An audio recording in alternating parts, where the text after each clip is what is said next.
My name is Ryan Karels. I am the producer of a science program called The Outer Limit. I'm a semiotician, if anything.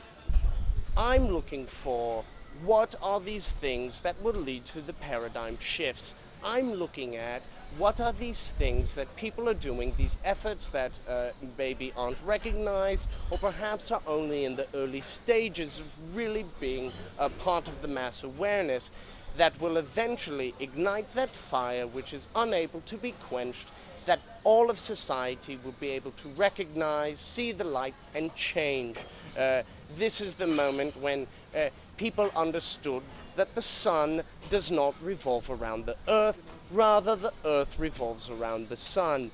These are the paradigm shifts, the understanding that humans and all of matter aren't created of the four humours. They are created of molecules and atoms, and even yet in quantum theory we have an idea that there's something deeper yet.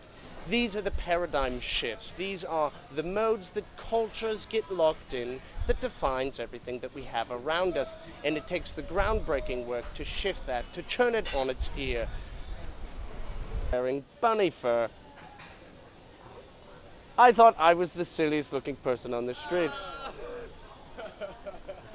But no, we have wonderful people. This is marvelous. I'm not going to be a part of this.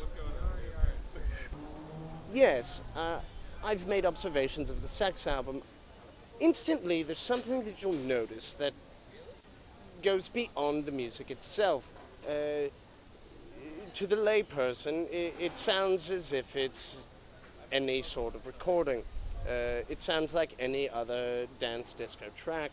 But there's something in the listening to it where it sounds sexy. It sounds sexy.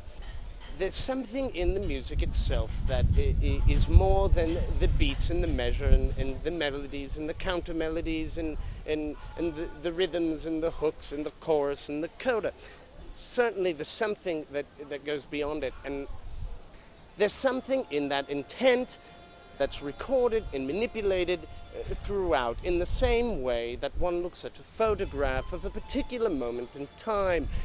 Seeing the faces, seeing the general human emotion in that communicates, even though in between the means has been reproduced either photographically, digitally, however it may be.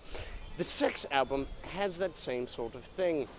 There are these very sensuous sounds, these very bioconnected isn't a word, but these sounds have a certain biorhythm to them that is recognizable. On top of that, the lyrics and the vocal technique of Jessica Vale, it mirrors and fills in the gaps. It creates a layer on top of that plays with the underpinning layer, results from the underpinning layer, and couldn't exist without that. Yet it's entirely distinct and separate. So on the one hand, where it seems as if it's a natural flower that blooms out of the garden that is the Sex album, there's also the commentary that it seems to have.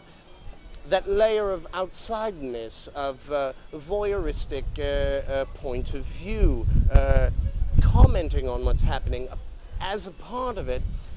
It's that omniscient narrator. And the psychological impact is that this is the first of its kind. Certainly there will be others of this kind to follow. People are going to build on this. People are going to expound on this. And in the future, looking back at this sort of thing, it has to be the very beginnings of a wave. This is those first sparks that set off the battle. This is the Bunker Hill of this sort of organically infused music.